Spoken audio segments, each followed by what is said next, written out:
الحمد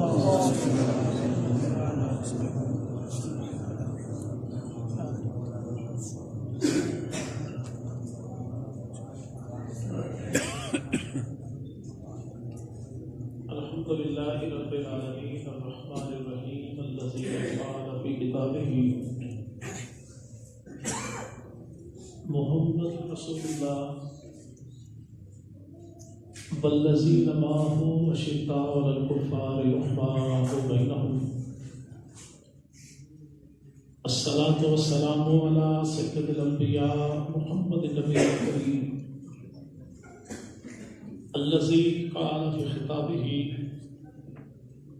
إن الله اختارني واختار لي أصحابي وعلى آله وصحبه أجمعين.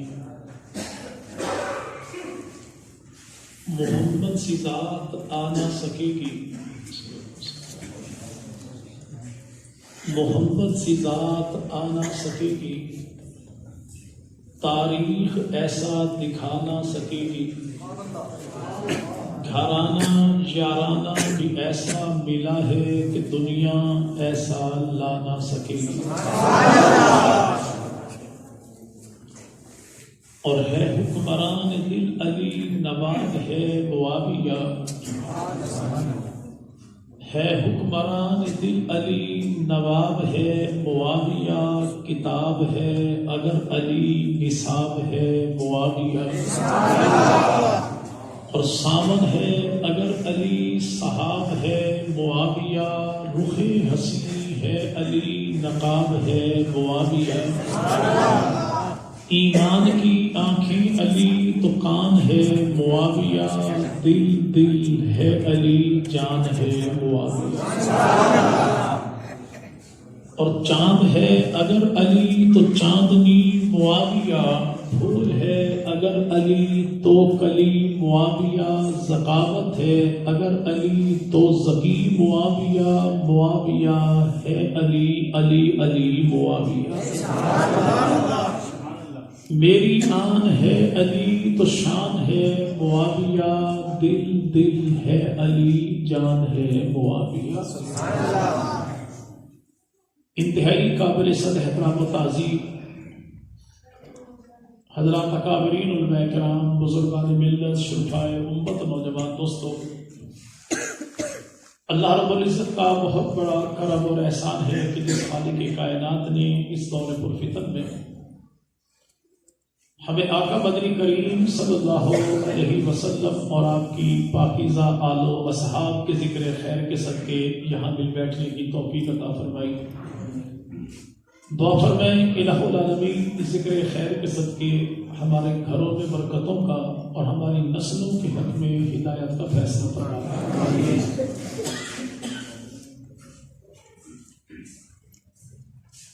انتہائی خوبصورت اور نظریہ ساز عنوان سیرت خاتم المعصومین اور عظمت امیر معاویہ،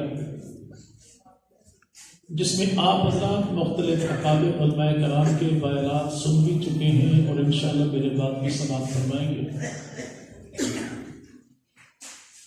دعا ہے کہ رب تعالیٰ ایسی محاذر کے انعقاد کرنے والے اور تشریف لانے والے تمام احباب کو دو جہاں کی بہترین عزتوں سے مالا مال فرمائے.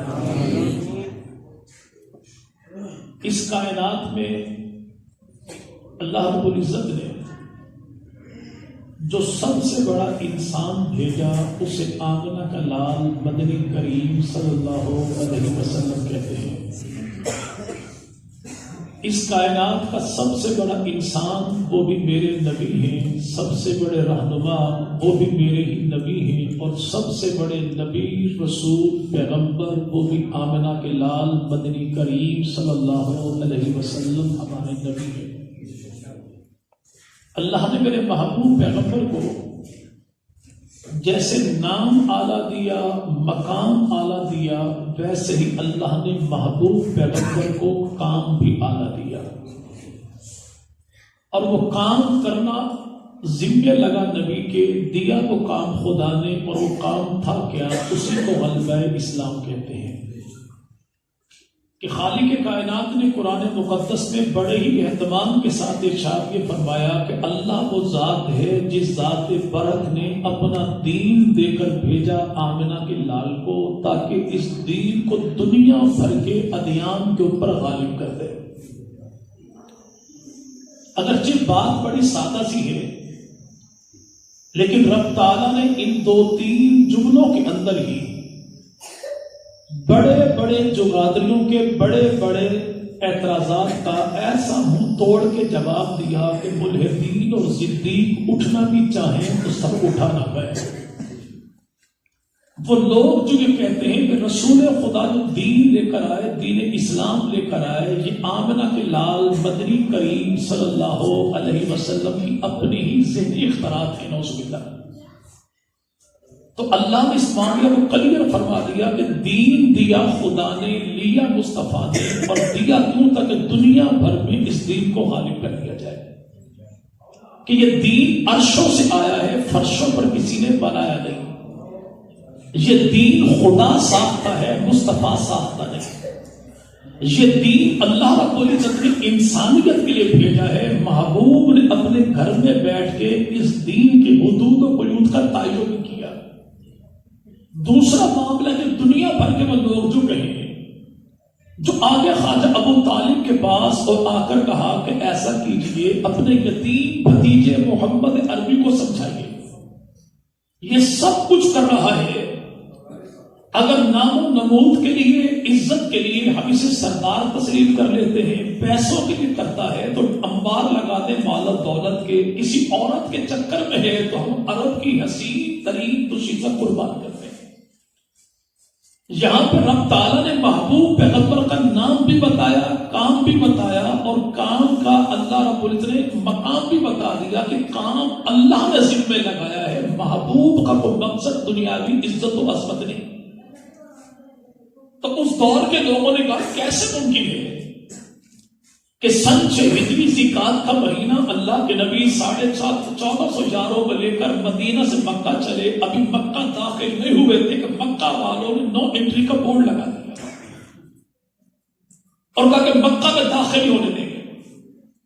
نبی پاک نے اپنے یاروں کی ڈھارس بندھائی کا پریشان نہ ہونا، جب سفر خدا کی رضا کے لیے ہے تو جو ہو اللہ کی ذات کا وعدہ برحق ہے، اور وہ اللہ کہتا ہے کہ عنقریب تمہیں فتح مبین عطا کی جائے گی۔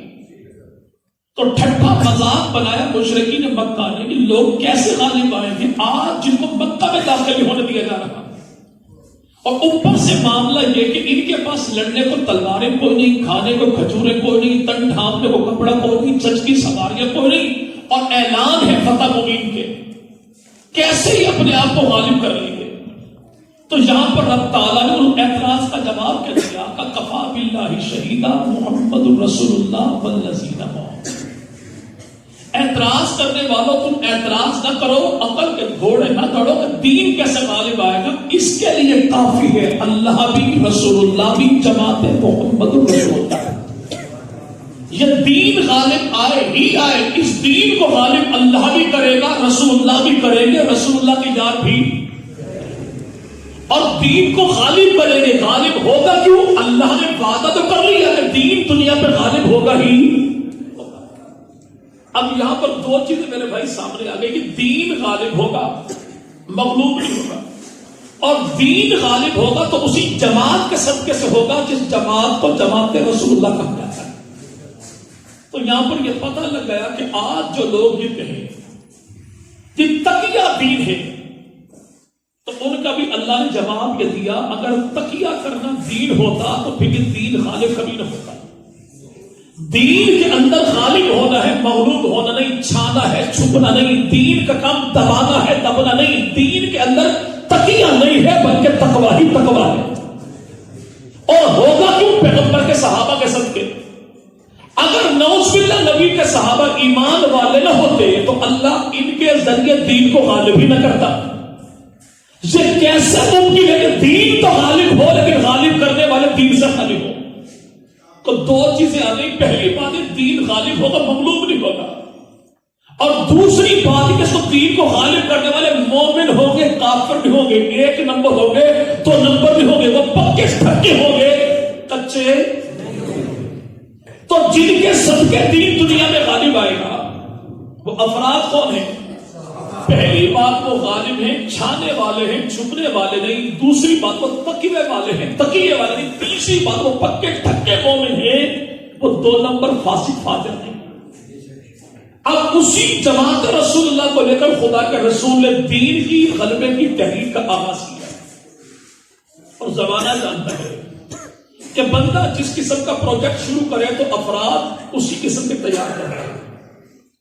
ہم اپنے بر صغیر میں دیکھیں، سن 1600 کے اندر یہاں پر ایسٹ انڈیا کمپنی ہے۔ 2 سال کے اندر ان لوگوں نے کیا کیا کہ قرآن لکھنے پر پابندی، لکھوانے پر پابندی، پڑھنے پر پابندی، پڑھانے پر پابندی، دین قرآن پاک چھاپنے پر بھی پابندی، اور یہاں پر کوئی 1 تو نہیں 2 لاکھ کے قریب قرآن پاک کے نسخے نعوذ باللہ چلا دیے گئے۔ ایک دن میں 80 علماء کو پھانسی دے دی گئی تاکہ دین کو یہاں سے مٹا دیا۔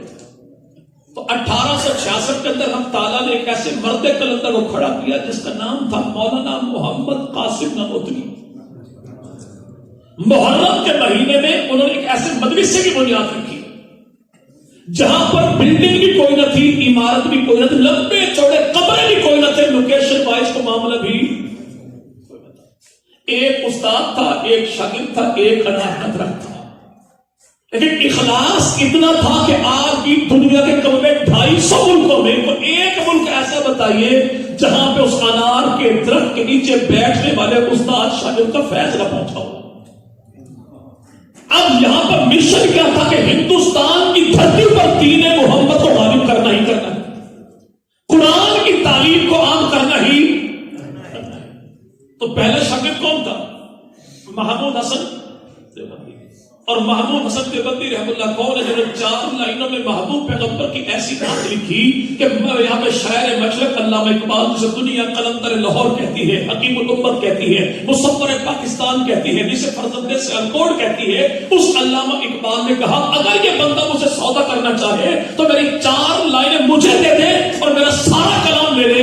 کسی نے پوچھا وہ 4 لائنیں کون سی ہیں؟ کہ دیوبند کے بیٹے نے کہا تھا کہ تجھ میں حور و قصور رہتے ہیں، میں نے مانا ضرور رہتے ہیں پر میرے دل کا طواف کر جنت کے میرے دل میں حضور رہتے ہیں۔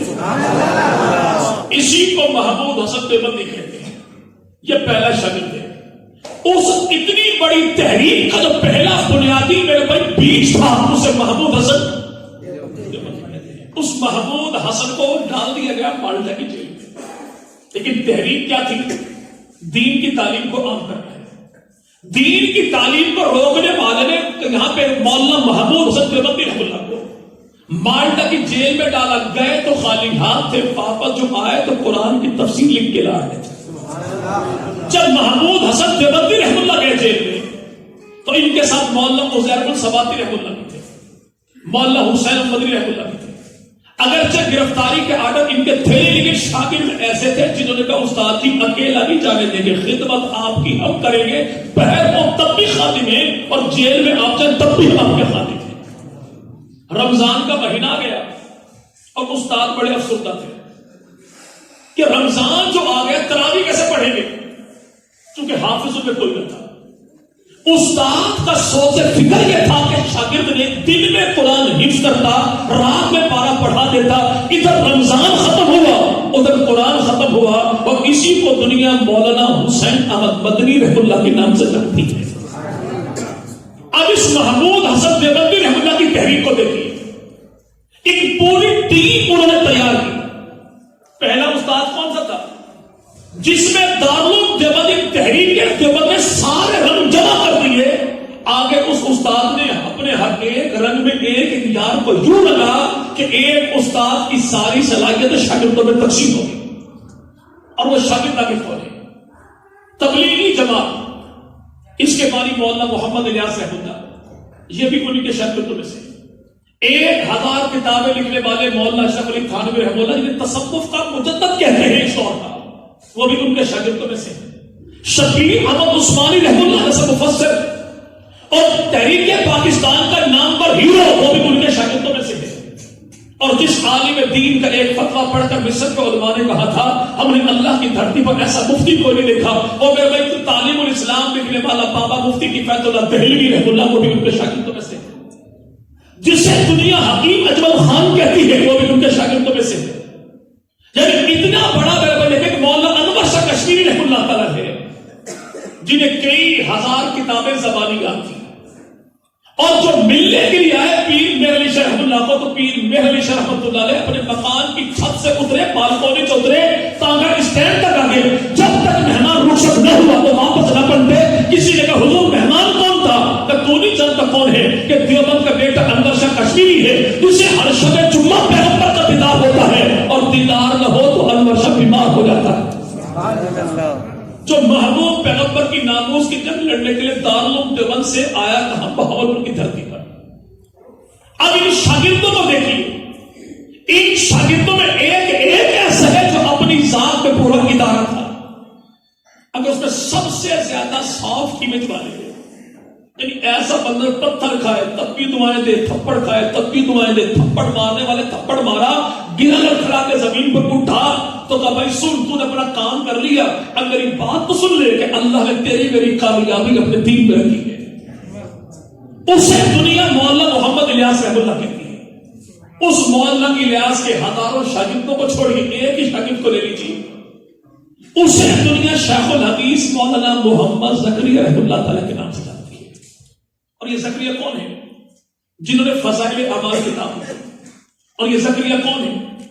جو آج بھی جنت البقیع میں حضرت عثمان ابن عفان کے قدموں کے سائڈ پر سو رہے ہیں، یعنی جنت البقیع میں داخل ہو اما حلیمہ کے قدموں میں عثمان ابن عفان کے قدموں میں سونے والے کون؟ یہی شیخ الحدیث مولانا زکریا، اور ان کے قدموں میں سونے والا کون؟ مولانا عبدالحفیظ مکی رحمۃ اللہ علیہ، جو پیدا پاکستان میں ہو مرتا ساؤتھ افریقہ میں ہے، اور دفن نبی کے یاروں کے قدموں میں ہوتا ہے۔ اب اسی مولانا زکریا رحمہ اللہ تعالی تبلیغی بابا، ان کی تحریک کو تھوڑا دیکھیں، ٹیم کو تھوڑا دیکھیں، ان کے خلفاء کی تعداد 100 سے زیادہ ہے۔ کتنی؟ 100 سے۔ ان کے خلفاء کون کون ہیں؟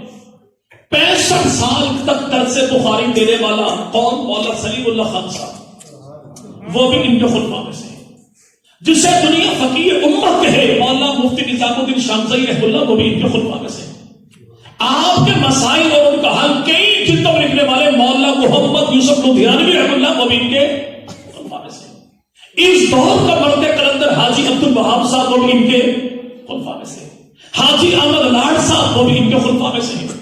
بکھرے موتی کتاب لکھنے والے میرے بھائی وہ مولانا محمد عمر پالنپوری رحمہ اللہ، وہ بھی ان کے خلفاء میں سے ہیں۔ مولانا محمد اسماعیل پالنپوری، وہ بھی ان کے خلفاء میں سے ہیں۔ مولانا محمد یوسف مٹانا ساؤتھ افریقہ والے، وہ بھی ان کے خلفاء میں سے ہیں۔ اور جہاں پہ جس کے خواب میں اما عائشہ صدیقہ ہیں، پیر عزیز الرحمان ہزاروی صاحب، وہ بھی ان کے خلفاء میں سے ہیں۔ اور آج کے دور میں تصوف کا معتبر ترین نام مولانا مختار الدین کربلا شریف والے، وہ بھی ان کے، جس کے خلفاء ایسے ہو وہ بابا خود کیسا ہوگا؟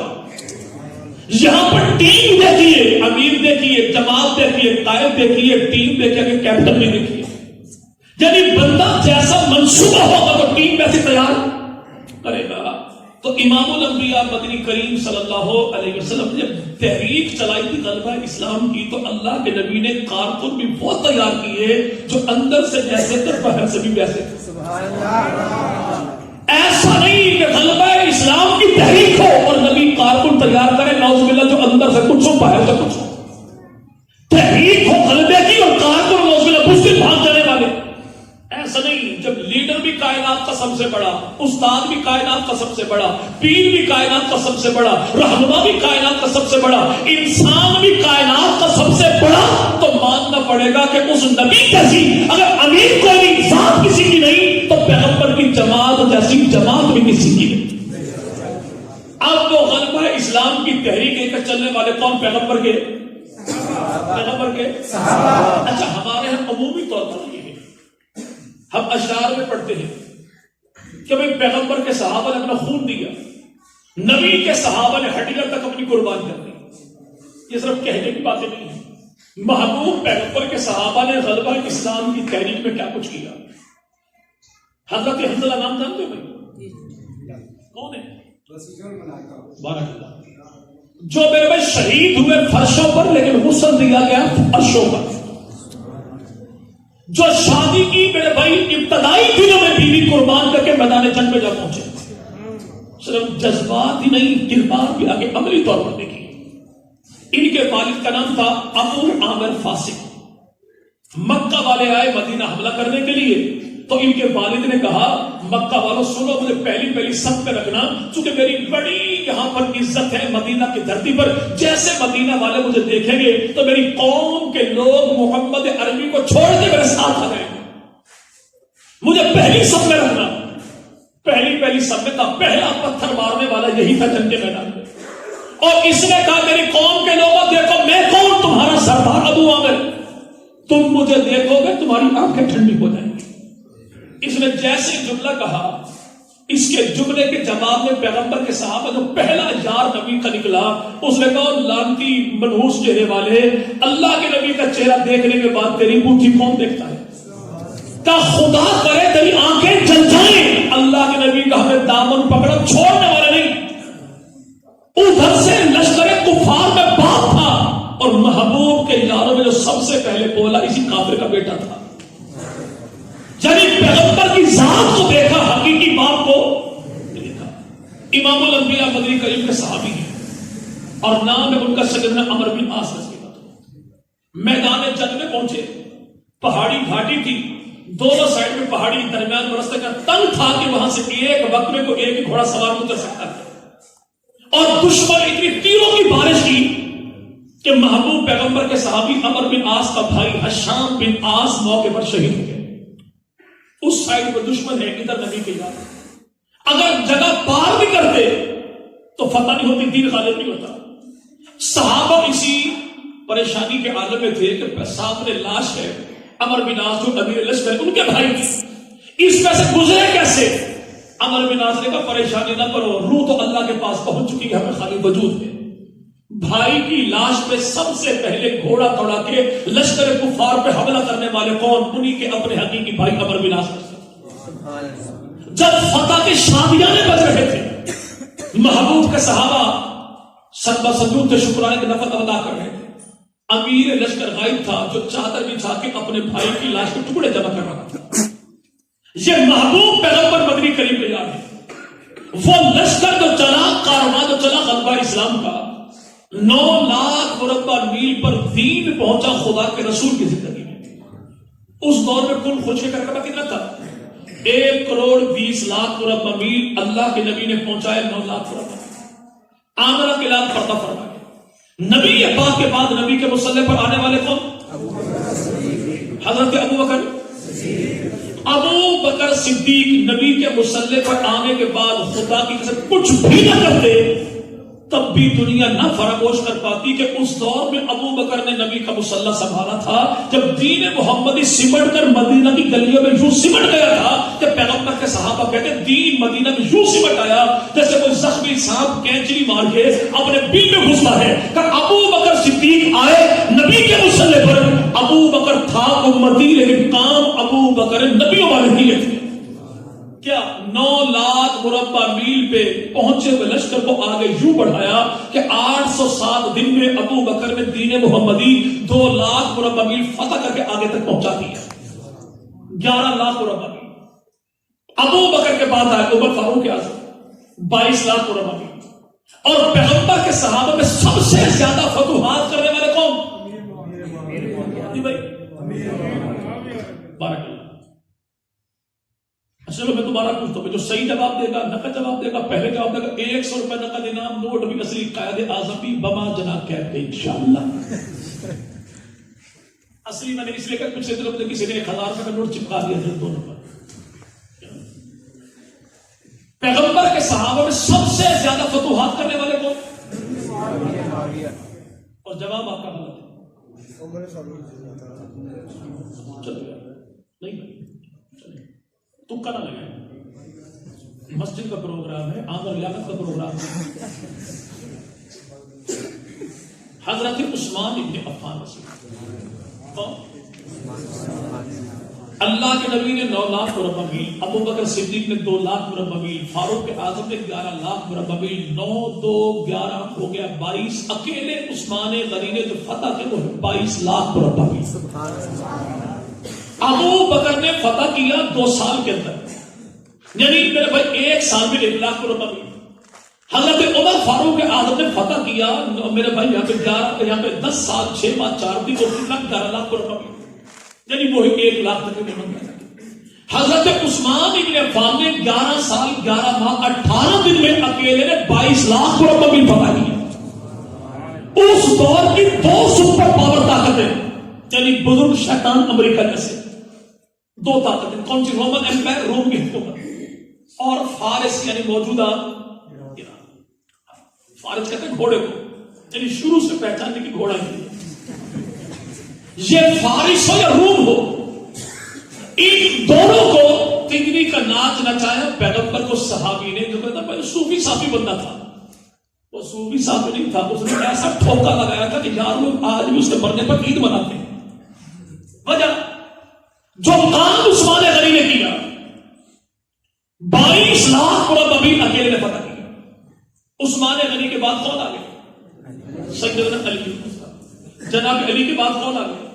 حضرت حسن بن علی۔ بعض خارجی طبیعت کے لوگ کہتے ہیں کہ مسئلہ یہ تھا کہ پہلے 3 یاروں نے دین کو بڑا پھیلایا، علی نے کیا کیا؟ 3 یاروں نے دین کو پھیلایا ہے، لیکن جناب علی نے دین کو بچایا ہے۔ کیسے؟ آج کا بندہ یہاں مسجد بنائے، مسجد اسے بنائی کی بنیادوں تک تھی، اللہ کو پیار ہو گیا، دیواروں تک آئے، اگلا بندہ چلا گیا، لینٹر ڈالا تو اگلا بندہ چلا گیا۔ یہاں پہ جب آنے والا دور ہے، مسجد میں کام تو شروع ہو گیا، لیکن ہوا ایک محلے والوں کا مزاج بگڑ گیا، نہیں ہم وہابیوں کو محلے مسجد بنانے گے، ایسا پروپیگنڈا کیا کہ اندر سے لوگ کھڑے ہو گئے۔ اب جو 4تھے نمبر پر آیا نا، پہلے 3 کا کمال یہ تھا کہ انہوں نے مسجد کو کسی مقام تک پہنچایا، لیکن 4تھے کا کیا مخالفتیں اتنی ہو گئی، حالات گڑبڑ ہو گئے۔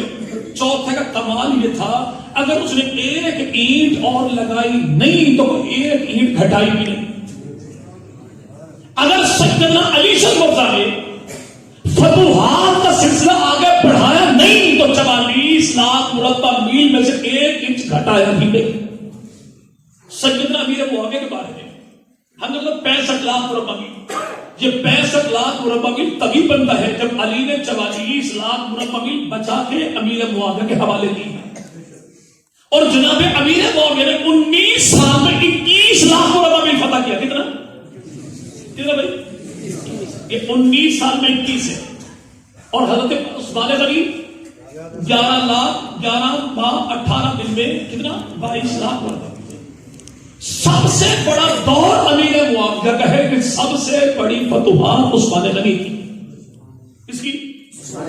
اب اللہ نے تو یہ کہا دین کو دنیا پر غالب کرنا کام آپ کا ہے، لیکن نبی کی زندگی میں 9 لاکھ مربع میل، تو ممکن ہے وہ کہنے والا کہہ دے بھی قرآن تو کہا تھا کہ پوری دنیا پر غالب کرنا، لیکن نبی 9 لاکھ مربع میل تک پہنچے، تو دین غالب کیسے ہوا؟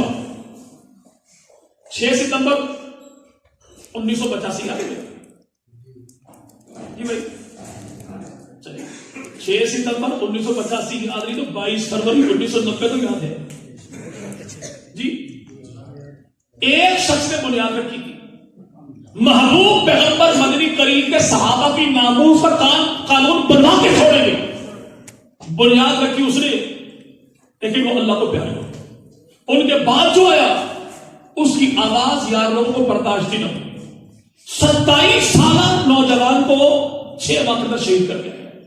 ان کے بعد جو آیا اس نے دنیا بھر کے 30 ملکوں میں جماعت کا پیغام پہنچایا، لیکن اسے بھی بم دھماکے میں اڑا دیا گیا۔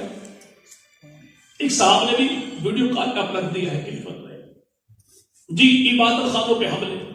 اسلام کی تاریخ میں سب سے پہلے جس عبادت گاہ پر حملہ ہوا اس مسجد کا نام ہے مسجد نبی، اور قاتل کی قبر آج بھی جہاں پر بنی ہے، تو یاد رکھیں کہ حملہ کرنے والوں کی ابتدا وہیں سے ہوگی۔ اور پاکستان میں سب سے پہلا جو حملہ ہوا وہ جامع مسجد عثمانیہ جھنگ اسٹیلائٹ ٹاؤن میں ہوا جہاں کے امام مسجد مولا محمد الیاس والا کوٹی رہے وہ جو ابھی تک سبھی حالت میں اپنے ٹانگ سے بازو لگ جاتے. پاکستان کی تاریخ میں سب سے پہلا ٹائم بم کا دھماکہ کب ہوا؟ جب مولانا ضیاء الرحمن فاروقی شہید رحمۃ اللہ شہید کر دیے گئے. پاکستان کی تاریخ میں سب سے پہلا راکٹ لانچروں سے حملہ کب ہوا؟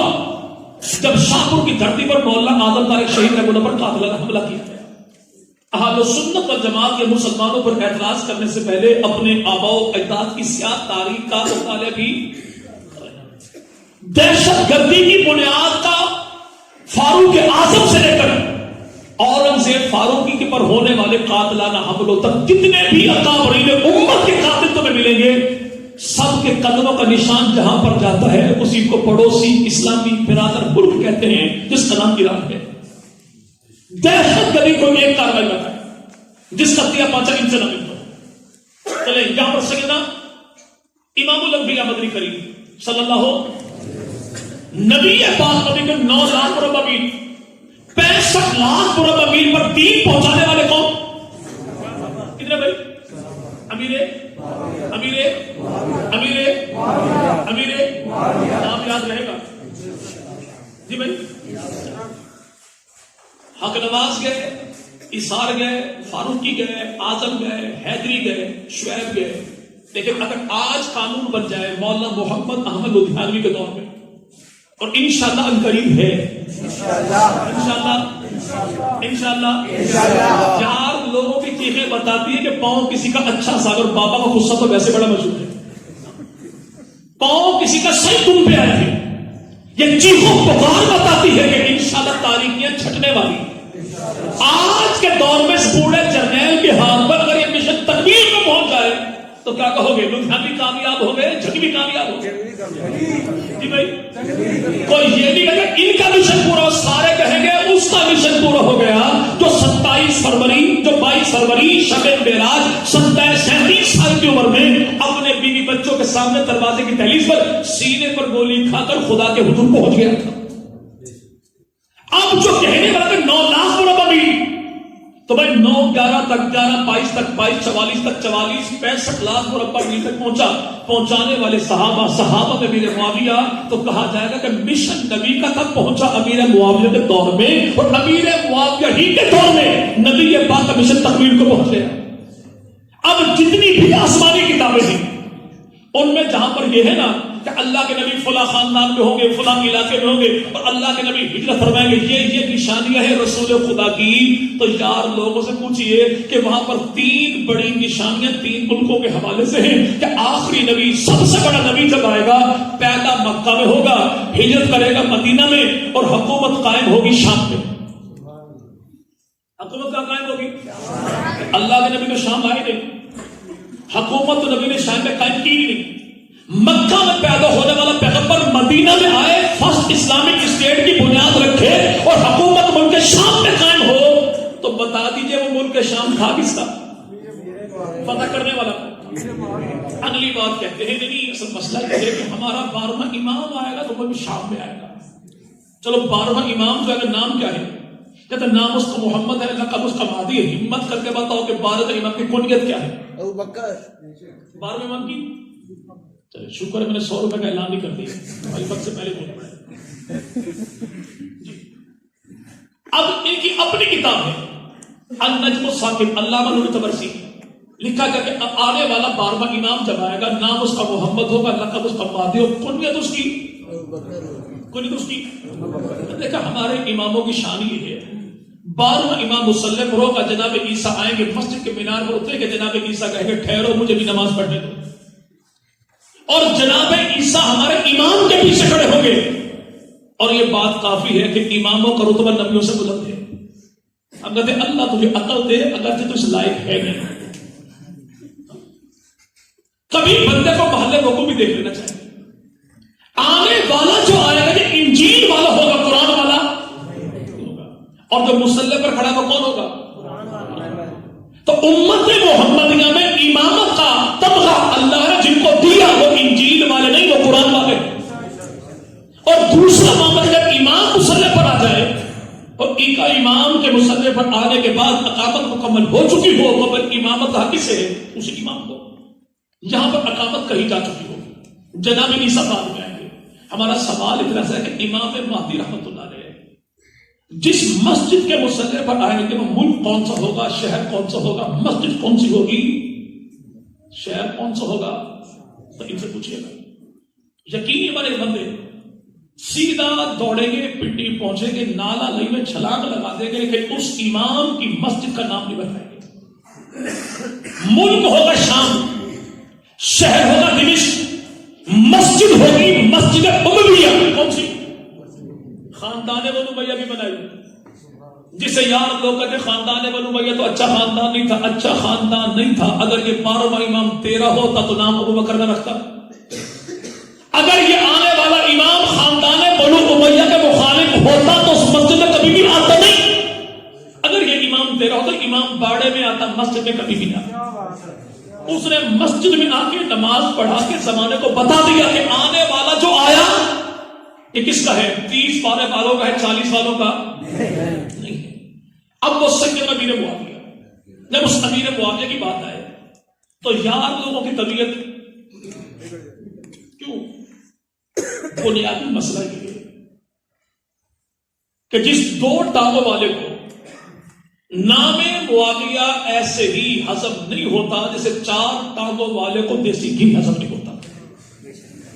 جیسے نام لوگ بولے نہیں میں نہیں مانتا، تو اگر نہیں مانتا تو بھوتری کے بچے تجھے کون مانا؟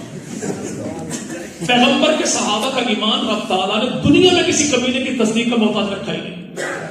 ایسا ایمان نبی کے یاروں کا کہ 1140 آیات جن کے ایمان کو بیان کرے وہ پیغمبر کے صحابہ، 2250 احادیث جن کے ایمان کو بیان کرے وہ نبی کی احادیث مبارکہ، پیغمبر کے صحابہ کا ایمان ایسا کہ خدا بھی بیان کرے، مصطفیٰ بھی بیان کرے. ایمان نبی کے صحابہ کا ایسا مانو گے تو مومن کہلاؤ گے، انکار کرو گے تو فارغ ہو جاؤ. میں اس لیے نہیں مانتا کہ امیر معاویہ نے 2 سال اپنا ایمان چھپایا تھا. تو ایمان چھپایا تھا تو چھپایا تھا جی بھائی، جو کہتے چھپایا تھا بھی تھا تو چھپایا تھا. اچھا چھپایا کیوں تھا؟ حالات کی وجہ سے. تو ہمت کر کے آپ بتائیں 2 سال جو ایمان چھپائے اس کا ایمان تو قابل قبول نہیں.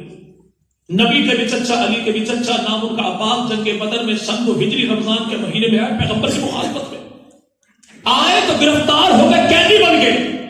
اگلے دن ایمان لائے، 6 سال ایمان چھپایا، 7-8 ہجری میں ایمان کا اعلان کیا. اگر کوئی 2 سال ایمان چھپائے اس کا ایمان قبول نہیں تو جو 6 سال ایمان چھپائے اس کا ایمان کیسے قبول ہو گیا؟ ان سے مجھے تقیہ آخرت دین ہے. کتنا؟ 90%. کتنا؟ اگر کوئی 2 سال ایمان چھپائے اس کا ایمان تو قبول نہیں تو مائی ڈیئر ملنگ تیرے تو مذہب میں 90% دین چھپانا ہے، تیرا ایمان کیسے قبول ہو گیا؟ خواجہ ابو طالب ایمان لائے؟ بالکل لائے. اعلان کیا؟ بالکل نہیں کیا. کیوں نہیں کیا؟ حالات کی وجہ سے. یہ حالات یہاں پر ہے تو امیر معاویہ خود کہتے ہیں کہ میں اپنے اماں ابا کے زیر کفالت تھا، وہ مکہ کے سردار تھے، حالات ایسے تھے، میں نے اماں ابا سے ڈر کر ایمان کا اعلان نہیں کیا. اگر ابو طالب حالات سے ڈر کے اعلان نہ کرے تو مومن آل علی، وہ مومن آل فرعون ہو گئے کہ مرتے دم تک اعلان نہیں کیا. جو مرتے دم تک ایمان کا اعلان نہ کرے اگر وہ علیہ السلام ہے تو 2 سال ایمان تو چھپائے تو اس پر کون سی قتل لگے گی؟ انہوں نے 2 سال ایمان چھپایا اور جناب ابو طالب نے پوری زندگی ایمان چھپایا. اگر پوری زندگی چھپانے والا اگر وہ علیہ السلام ہے تو 2 سال چھپانے والے سے کیا کہیں؟ یعنی مسئلہ یہ تھا. مسئلہ کیا ہے؟ ان کے ابا جو تھے نا وہ مقابلے میں تھے نبی تو اکیلے آئے تھے. ابو سفیان کا تو اکیلے آئے تھے. شین کی ساری تاریخ ملا کر پڑھ لیجیے، کوئی ایک جنگ بھی ایسی نہیں جو سیدنا ابو سفیان نے پیغمبر کی مخالفت میں آئے ہوں اور بنیاد ان کی اپنی ذاتی دشمنی ہو. معاملہ تھا کیا؟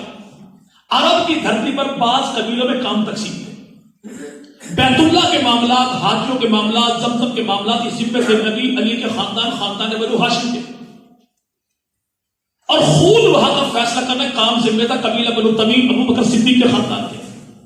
سفارت کاری کے معاملات ذمہ تھے قبیلہ بنو عدی یعنی عمر فاروق اعظم کے خاندان کے. اور اگر مکے والوں کی دشمنی کسی سے ہو جائے، لڑائی اگر ہو تو سپہ سلاری کے معاملات ذمت خاندان بنو امیہ یعنی امیر معاویہ کے خاندان کی، فرد واحد والا معاملہ کوئی نہیں تھا۔ اگر یہ جنگ کرنے کے لیے آئے تو ان پر اعتراض ہے کہ نبی کے بھی چچا، علی کے بھی چچا، نام ان کا پاس جنگ بدر میں پیغمبر کی مخالفت میں آئے، گرفتار ہوئے، اگر ان کا ایمان قبول ہے تو ان کا ایمان قبول کیوں نہیں؟ ابو طالب کے بیٹے، عبد المطلب کے پوتے، علی کے بھائی، مسلم کے ابا، حسن حسین کے چچا اور نام ان کا عقیل جنگ بدر میں آئے، گرفتار ہوئے، قیدی بنے اور اعلان کیا انہوں نے ایمان کا، فتح بدر کے موقع پر جو پیغمبر کی مخالفت میں نبی کے چچا کا بھائی ہو کے، نبی کے چچا کا بھائی ہو کے، علی کا بھائی ہو کے، ابو طالب کا بیٹا ہو کے نبی کی مخالفت میں آئے، اگر ان کا ایمان قبول ہے تو ان کے ایمان پر کون سا معاملہ ہے؟ کہتے ہیں اصل مسئلہ یہ ہے کہ ان کا ایمان تو اللہ کے نبی نے قبول کر لیا تھا۔ اگر جناب عباس کا ایمان، جناب عقیل کا ایمان، جناب حارث نبی کے باپ کے تایا، ان کے بیٹے ابو سفیان کا ایمان، ابو لہب کے بیٹے نبی کے چچا ان کا ایمان اللہ کے نبی نے قبول کیا، تو ابو سفیان کا ایمان کون سا ٹیکس لگی کسی ملنگی نے قبول کرنا تھا؟ وہ بھی تو خدا کے رسول ہی نے قبول کیا، اور قبول بھی ایسا کیا کہ ابا ایمان لائے تو ان کے گھر کو دارالامان بنا دیا، اور بیٹا ایمان لایا تو اسے کاتب قرآن بنا دیا۔ کہتا نہیں کاتب قرآن جو بنایا تھا وہ تو بندہ اہل نہیں تھا، بندہ ہے اصل میں ابا نے سفارش کی تھی، اللہ کے نبی نے کاتب قرآن بنا دیا۔ بھائی میں آج مولوی صاحب سے کہوں کہ میرے بیٹے کو آپ مدرس رکھ لیں، اگلے سال رزلٹ ہے، سارے بچے فیل، محلے والے ہوئے جمع، مولوی صاحب کو پکڑا، بھائی بچے کیوں فیل ہوئے؟ یہ سب مسئلہ یہ تھا، میں نے جو مدرس رکھا تھا نا مجھے خود قرآن پڑھا ہوا نہیں تھا، تو بھرتی کیوں کیا؟ وہ شاہ صاحب نے سفارش کرنی تھی، وہ کہا کہ مولوی صاحب سفارش بھلے کوئی کرے لیکن آپ کی مت مارے گئی، آپ نے بندہ کیوں بھرتی کیا؟ آپ کو تو پتا تھا کہ اس سیٹ کے لیے کیسا بندہ چاہیے، اگر وہ بندہ اہل نہیں تھا آپ نے بھرتی کیوں کیا؟ اگر سیٹ کے مطابق اہلیت نہ ہو تو اعتراض سفارش کرنے والے پر بھی کوئی نہیں، بھرتی ہونے والے پر بھی کوئی نہیں، اعتراض تو بھرتی کرنے والے پر ہوگا۔ اگر امیر معاویہ کتابت وحی کا اہل نہیں تھا تو خدا کے رسول نے اس اہم ترین پوسٹ پہ امیر معاویہ کو تعینات کیا کیوں؟ کہ کاتب وحی کو بہت بڑے احساس چھوڑیں گے، اس سے پہلے بھی کاتب وحی تھا، اللہ کے نبی نے اسے قتل کروا دیا، کیوں؟ تو قرآن لکھتے ہوئے ڈنڈی مارا کرتا تھا، تو اعتراض کرنے سے پہلے سوچ تو یہ ہوگا، جو ڈنڈی مارتا تھا نبی نے اسے قتل کروا دیا۔ امیر معاویہ کو اللہ کے نبی نے زندگی کے آخری دم تک قاتل کیوں رکھا کہ امیر معاویہ ڈنڈی مار نہیں بلکہ کافروں کے سر پہ ڈنڈا مار ہے۔ اگر امیر معاویہ کی نیت میں اعمال کردار مطابق کو فرق ہوتا تو اللہ کے نبی تبدیل ہٹا کے قتل کر دیتے، لیکن امیر معاویہ کون ہے؟ اللہ کے نبی اپنے بال دیں تو امیر معاویہ، ناخن دیں تو امیر معاویہ، کرتا دیں تو امیر معاویہ، نبی کی قبیل جس کے پاس پہنچے وہ امیر معاویہ۔ پھر اس سچ دھج کے ساتھ امیر معاویہ خدا کی بارگاہ میں پہنچا، گھر والوں کو وصیت کی جب میں مر جاؤں چار جنازہ میرا ہو، چارپائی نبی کی ہو، میت میری ہو، اور کفن نبی پاک کی قمیص ہو، آنکھیں میری ہو، بال نبی کے ہو، ہونٹ میرے ہو تو ناخن امام الانبیاء کے ہو۔ وہ سچ نہ میرے آج کو ملک پر جائے نا، فرض کر دو تو اللہ کرے سارے باتیں کرنا بھی فرض ہے، جو پیغمبر کے یاروں کو بھونکے اللہ کرے سارے مر جائیں، جب یہ مر جائے تو وہ بڑا ملنگ آتا ہے، جیب میں ہاتھ ڈالے گا، شیشی نکالے گا، مسجد کے برس کو پکڑا گا، جی آپ ایسا کریں، میں زیارات کرنے گیا تو کربلا، وہاں سے کربلا کی خاک لے کر آیا، یہ آپ ایسا کریں کہ اس ملک محترم کی قبر میں ڈال دیں، 70 خیرات 7 نسلیں بچی جائیں گی۔ کیوں؟ چونکہ مولا حسین کے روزے کی مٹی یہاں پر آ گئی، 14 صدیوں بعد کسی ملنگ کی قبر میں کربلا کی مٹی آ جائے، خاک آ جائے تو میت بخشی گئی۔ اور امیر معاویہ جس کی قبر میں کربلا کی خاک نہیں، خود میرے محمد کی پوشاک آ گئی تو اس امیر معاویہ کا مقام کب؟ جب باقی نہیں، مسئلہ یہ ہے کہ ان کی توبہ تو نبی نے قبول کر لی تھی، ان کی توبہ بھائی حر بن یزید تمیمی کو جانتے ہو؟ یزید تمیمی، حر بن یزید تمیمی، ایک لمحہ پہلے دشمن کی فوج کا سلام تھا، آل نبی کی مظلومیت دیکھی، دشمن کی سرداری چھوڑی، آل نبی کو غلام آ گیا، جبکہ آل نبی کو اس مقام تک پہنچانے والے یہی صاحب تھے، اپنے اس پہلی حالت یہاں پہنچے تو ایمان قبول کرے، تو اب آ گئے مولا حسین دہلی کے پاس، جی غلطی ہو گئی معافی مانگتا ہوں. مولا حسین نے توبہ قبول کر لی تو یار لوگ کہتے ہیں حر بن یزید تمیمی علیہ السلام کیوں؟ کہتا مولا حسین نے توبہ قبول کر لی تھی. جس کی توبہ کو نواسہ قبول کرے وہ تو علیہ السلام ہے، اور جن کی توبہ کو نواسہ کا نانا محمد عربی قبول کرے تو انہیں کیا کہیں؟ جی بھائی اگلی بات ہے نہیں عقل نہیں مانتی. ماشاءاللہ عقل اور ملنگ تو جوڑ ہے. جی بھائی عقل نہیں مانتی. آپ علی کو بھی صحابی کہتے ہیں، معاویہ کو بھی صحابی کہتے ہیں. علی بھی صحابی، معاویہ صحابی. اس بات کو تو عقل نہیں مانتی، لیکن 4 ٹانگوں والا گھوڑا وہ بھی مولا جناب علی، وہ بھی مولا، اسے تو عقل مانتی ہے. جناب علی وہ بھی علیہ السلام اور مختار سخی جس پر چوتھا امام لعنت کرے وہ بھی علیہ السلام، اسے تو عقل مانتی ہے. یعنی مسئلہ یہ ہے، جو مسئلہ ہے کیا تیرے سے بڑا تو مسئلہ ہے. اصل ان کا خاندان خاندان بنو امیہ تھا اور خاندان اچھا نہیں تھا اس میں. اچھا یہاں پر کوئی گجر بھائی چلو بارک اللہ ایک کو راجپوت بھائی چلے بارک اللہ دونوں پڑوس میں ہی. تبلیغی جماعت والا کو میواتی بھائی جی بھائی چلے قصور میں جانتے ہیں کہ تینوں قومیں ہندوستان کی بنیادی قومیں، ان تینوں قوموں کو ریڈ انڈینز کہتے ہیں. رائے گڑھ والے میواتی ان کی میرے بھائی ہیں 52 گوتے 52 شاخیں. گجر بھائی ان کی 36 شاخیں اور گجر بھائی ان کی ہے 106 شاخیں اور راجپوتوں کی 36 شاخیں. یعنی 36 پھیلاؤ تو 36 ہے، سمیٹو تو ایک راجپوت بنتا ہے. پھیلاؤ تو 106 ہے، سمیٹو تو گجر بادشاہ بنتا ہے. پھیلاؤ تو 52 ہے، سمیٹو تو ایک میواتی بنتا ہے. ایسے عرب کی دھرتی پر ایک خاندان ہے، اسے قبیلہ بنو قریش کہتے ہیں. یہ قبیلہ ایک ہے. پھیلاؤ تو شاخیں 11 ہیں کہ قبیلہ بنو ہاشم نبی کا خاندان، علی کا خاندان. قبیلہ بنو تمیم ابو بکر کا خاندان. قبیلہ بنو عدی فاروق اعظم کا خاندان. قبیلہ بنو نبی کے پاک کے بڑے داماد کا خاندان. قبیلہ بنو مقصود خالد بن ولید کا خاندان. قبیلہ بنو عبیشہ عثمان غنی کا خاندان. امیر معاویہ کا خاندان. قبیلہ بنی بار اما خدیجہ کا خاندان. یعنی سمیٹو تو ایک ہے، پھیلاؤ تو 11. پھیلاؤ تو اچھا گجر اگر 106 شاخیں ہوں تو ہے تو گجر ہی نہ بھائی. راجپوت شاخیں بھلے 36 سے لیکن ہے تو میواتی اگرچہ ہے 52 گوتے لیکن ہے تو میواتی ہی نا. ایسے یہاں پر اگرچہ گوتے شاخیں 11 ہے لیکن ہے تو قریشی ہی نا. کہ نبی بھی قریشی، ابو بکر بھی قریشی، عمر بھی قریشی، علی بھی قریشی، عثمان بھی قریشی، خالد بن ولید بھی قریشی اور امیر معاویہ بھی قریشی. تو کون سے خاندان میں تبدیلی ہو گئی؟ اس مسئلہ یہ تھا کہ علی کے بھی دادا تھے، نام ان کا ہاشم تھا. معاویہ کے دادا تھے، نام ان کا امیہ تھا. دونوں یہ بھائی تھے، جڑواں پیدا ہوئے. جب جڑواں پیدا ہوئے تو اس دور میں تلوار کے ذریعے ان دونوں بھائیوں کو الگ الگ کیا گیا. جو تلوار شروع دن سے چلی تھی وہی تلوار بدر میں، احد میں، تبوک میں، خندق میں چلی اور وہی تلوار کربلا میں چلی. جب یہ تحقیق پیش کی جائے نام کا روزدار شخصیات کی جانب سے تو ملنگوں کا ہاتھ یہاں پر ہوتا ہے، حیدری کا نعرہ تو اسے بھی بلند ہوتا ہے.